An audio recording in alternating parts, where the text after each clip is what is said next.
So here I am at Forest Lawn, Buffalo, here to find the grave of Rick James.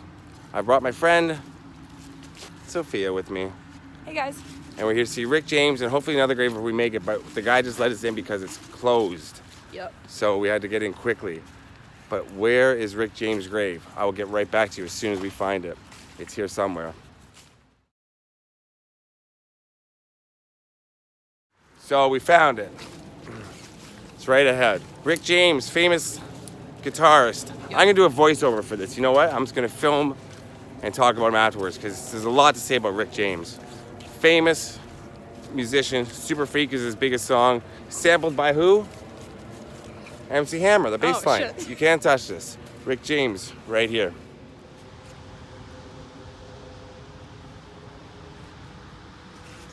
I've had it all, I've done it all, I've seen it all. It's all about love. God is love. James Ambrose Johnson Jr.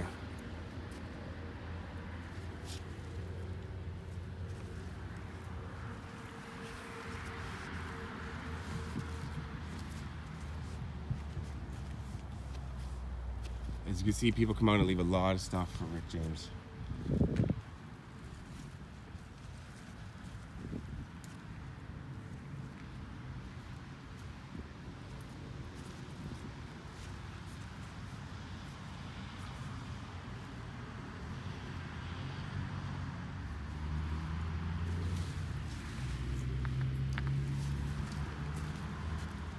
So, of course, Rick James was more than just a guitarist. He was a multi-instrumentalist, singer-songwriter.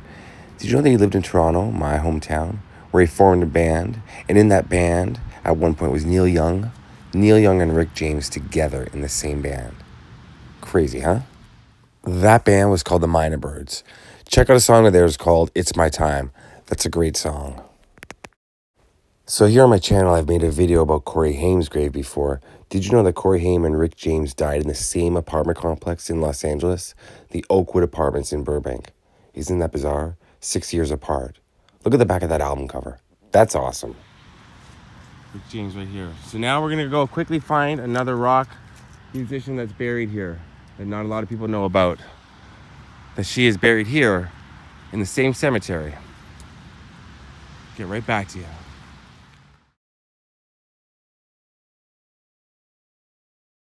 Now we're at the grave of Kristen Pfaff.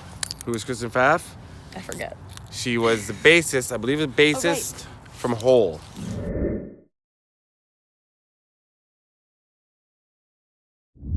The band Hole with Courtney Love? Yeah.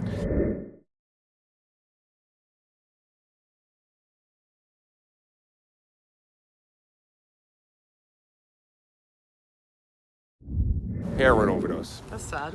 In Seattle. She moved back to Seattle from Minneapolis to clean up her act. And her last night, moving out of Seattle, she overdosed. And this is her grave here.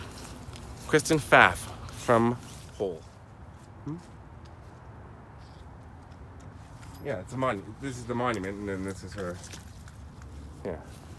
So here she is. Got a headstone first. And then they put this up for her afterwards. It's really nice. Looks like part of it's fallen off or something. It's huge. Yeah.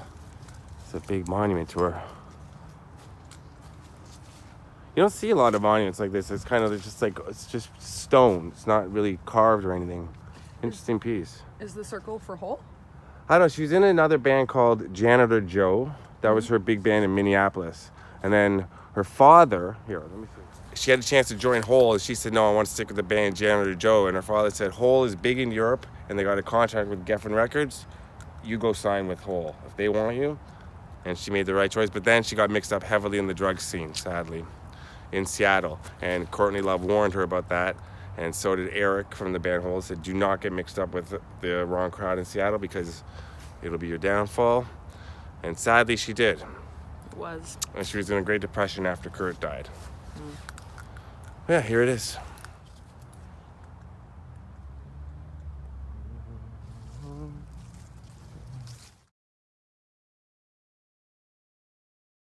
It's not the best video I've ever done of graves, but two famous graves in one place, in the middle of nowhere, kind of, in Buffalo. You don't expect that, I really right? was surprised that Rick James's grave was here. I know he's from here, but... Yeah, Rick James from Buffalo, Kristen Pfaff, Buffalo.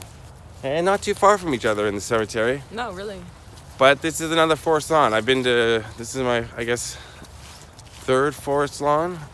No, fourth, because there is one in Toronto too. But yeah. It's a beautiful cemetery. It's gorgeous. It's cold, it's wet, it's damp, but it's still nice. And it's dark. Yeah. Well, we found them. We did.